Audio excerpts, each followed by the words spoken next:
ചില ആൾക്കാർ പിന്നെ ദോഷകരമായി ജീവിച്ച് മയക്കുമരുന്നിനോ മറ്റു സാധനങ്ങൾക്കോ ഒക്കെ അടിമപ്പെടുന്നു എന്ന് പറയപ്പെടുന്നത് എന്തുകൊണ്ടാണ്? ഞാൻ എന്നെ വിസ്മരിക്കാനായിട്ട് എനിക്ക് വേറെ മാർഗ്ഗമില്ലെന്ന് അയാൾക്ക് തോന്നുന്നു. ആ അയാൾ പെട്ടുപോകുന്നു. ഈ ഹൈ പ്രദാനം ചെയ്യാനായിട്ട്, ഹെൽത്തി ആയിട്ടുള്ള ഹൈ പ്രദാനം ചെയ്യാനായിട്ട് ഇത് കഴിയണം. ഇതും കൂടാണ് ജീവിതത്തിൻ്റെ ധർമ്മം. അല്ലാതെ ഞാൻ ബുദ്ധിജീവിയായിട്ട് നടിച്ചുകൊണ്ടുള്ള ജീവിതം ഇതെന്നുള്ളത് മാത്രമല്ല. അതുകൊണ്ടാണ് പോലീസുകാരനെ എടുത്തിട്ട് നാലിട്ട് ചവിട്ടുമ്പോഴത്തേക്ക് ഇവർക്ക് സന്തോഷം തോന്നുന്നത്. അതുകൊണ്ട് അറിയാം, എനിക്ക് പോലീസ് സ്റ്റേഷനിൽ കയറാൻ എൻ്റെ മുട്ട് പറയ്ക്കും. ഞാൻ വ്യവസ്ഥ കീഴ്പ്പെട്ട് അവരെ ഈ വ്യവസ്ഥ എന്നെ എങ്ങനെല്ലാം കീഴ്പ്പെടുത്തി എൻ്റെ നിസ്സാരമായ ജീവിതത്തെ എങ്ങനെയൊക്കെ തകിടം മറിക്കും എന്നുള്ളത് എനിക്ക് അറിയത്തില്ല. പക്ഷെ ഞാൻ ഭയജഗതനാണ്.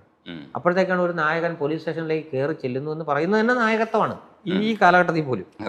ചങ്കം പിരിച്ചുകൊണ്ട് വരുന്നത് ചെന്ന് കയറുന്നത് അതാണ്.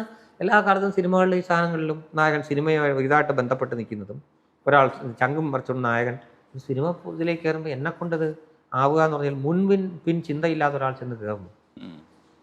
അതുപോലും നായകത്വം അല്ലെങ്കിൽ ഹീറോയിസത്തിന്റെ എലിമെന്റ്സ് ഓഫ് സാധനമാണ്. ചെറിയ ചെറിയ എലിമെന്റ്സ് അതൊക്കെ.